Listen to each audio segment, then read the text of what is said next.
You just moved into a brand new home. Everything smells clean. Everything looks perfect. But that smell, that's not clean. That's chemicals off-gassing directly into the air you and your family are breathing every single day. The EPA has reported that indoor air pollutant concentrations can be 2 to 5 times higher than outdoor levels, and in some situations, significantly higher. Considering Americans spend most of their time indoors, that makes the quality of the air inside our homes especially important. Today we're going underneath the surface of the modern home, literally, and we're looking at what it's actually built with, what it's doing to your health, and what building with recycled and sustainable materials really looks like in comparison. This isn't fear-mongering. This is something every homeowner, renter, and future builder needs to understand. Hey everyone, welcome back to Terra. I'm Terra, and on this channel we explore sustainable homes, smarter building, and practical ways to live better. Today's video has been on my mind for a while as we've been making decisions about how we build and develop on our own farm. I keep coming back to one question: what are we actually putting around ourselves when we build a home? So I went deep on the research, and what I found was eye-opening and honestly a little unsettling. So let's get into it. The framing and subfloor of most homes built in the last 30 years isn't solid wood. It's OSB, oriented strand board, or particle board. These materials are manufactured by bonding wood chips and fibers together with adhesive resins. Historically, many engineered wood products used urea formaldehyde resins, while many modern products now use lower emission alternatives such as phenol formaldehyde or MDI-based adhesives.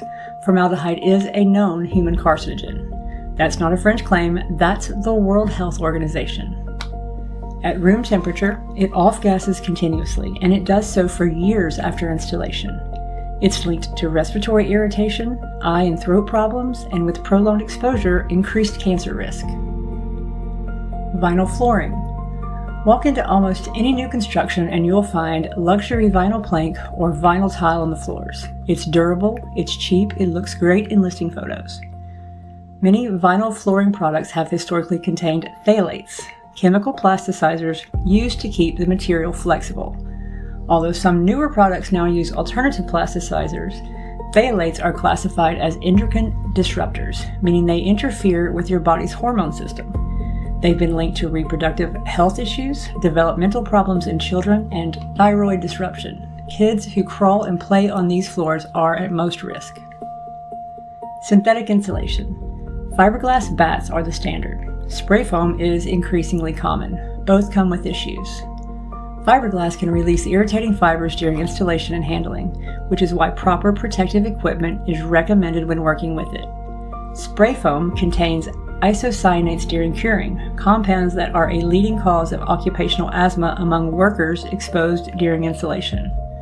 Some formulations also contain flame retardants that have raised concerns regarding potential neurological and endocrine effects. Paint and adhesives. Conventional interior paints and construction adhesives are loaded with VOCs, volatile organic compounds. These evaporate at room temperature and include compounds like benzene, toluene, and xylene. Short-term exposure can cause headaches, dizziness, and nausea. Long-term, the picture is worse. Carpeting. If you have wall-to-wall carpet, you have a reservoir for dust, mold, pesticides tracked in from outside, and VOCs from the synthetic fibers themselves. Particularly new carpet, which is notorious for that distinct new carpet smell. That smell is actually a mixture of compounds released during manufacturing and installation. One compound commonly associated with the characteristic new carpet smell is 4-phenylcyclohexane. Now I want to be clear. I'm not saying everyone in a conventional home is acutely sick right now. The dose makes the poison, and these exposures are chronic and cumulative. But when you add it all up, the formaldehyde in the walls, the phthalates in the floor, the VOCs in the paint, the flame retardants in the insulation, you're living in a low-level chemical environment, and that matters. The health data, the term sick building syndrome was actually coined in the 1980s when researchers started connecting indoor environments to clusters of illnesses, fatigue, headaches, and respiratory system problems that cleared up when people left the building. Since then, the research has expanded significantly, and here's what the data shows. The EPA estimates Americans spend about 90% of their time indoors. If indoor air quality is consistently worse than outdoor air quality, which the research confirms it is, then the home itself becomes a significant source of chemical exposure over a lifetime. Studies have linked chronic formaldehyde exposure to nasopharyngeal cancer and leukemia. Phthalates have been associated with early puberty in girls, reduced sperm quality in men, and increased risk of obesity and diabetes. Flame retardants, particularly PBDEs, which were phased out but persist in older materials, accumulate in body fat and breast milk. Children are disproportionately affected across the board. Their developing systems are more vulnerable, and pound for pound, they breathe more air, eat more food, and have more skin contact with surfaces than adults. This isn't hypothetical risk. This is chronic, documented exposure happening inside the place you call home. The alternative? Sustainable and recycled materials. Reclaimed and salvaged wood. Old growth, reclaimed lumber pulled from barns, factories, old homes has already done much of its off-gassing. Solid reclaimed lumber generally avoids the adhesive resins commonly found in engineered wood products. It's dense, it's durable, and if it was cut before the mid-20th century, it came from trees that grew slowly and have a structural integrity that most modern lumber doesn't match. The aesthetic is just a bonus. The health case is the real story here. Natural insulation. Sheep's wool insulation is one of the most compelling alternatives on the market right now. It naturally regulates humidity, absorbs and re-releases moisture without losing insulating value, and contains lanolin, which has inherent pest-resistant properties. No fiberglass particles, no flame-retardant chemicals. Hemp insulation and cellulose insulation made from recycled paper are two more strong options. Cellulose is treated with borate, a naturally occurring mineral for fire resistance, rather than synthetic chemical retardants. Clay and lime plaster. Earthen and lime plasters on walls don't off-gas. They're vapor permeable, meaning they breathe, which naturally regulates indoor humidity and inhibits mold growth. They're made from materials that have been used in construction for thousands of years and are generally considered low-emission building materials. Natural and low VOC paints. Milk paint, clay paint, and zero VOC mineral paints are widely available now. They cost more upfront and require some adjustment in application, but you're not adding a synthetic chemical layer to every surface in your home. Earthen floors. Compressed earthen floors, clay floors, and lime-washed concrete are making a real comeback in natural building circles. They're thermally massive, non-toxic, and with proper sealing using natural oils and waxes, they're beautiful.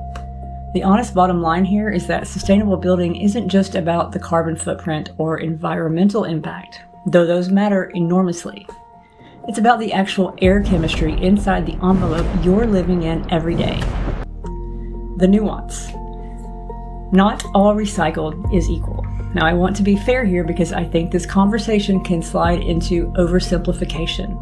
Recycled and salvaged materials are not automatically safe, and if you're planning a natural build, this matters. Lead paint was used on wood and surfaces in homes built before 1978. Reclaimed wood from that era can carry lead paint residue. Always test before sanding or cutting.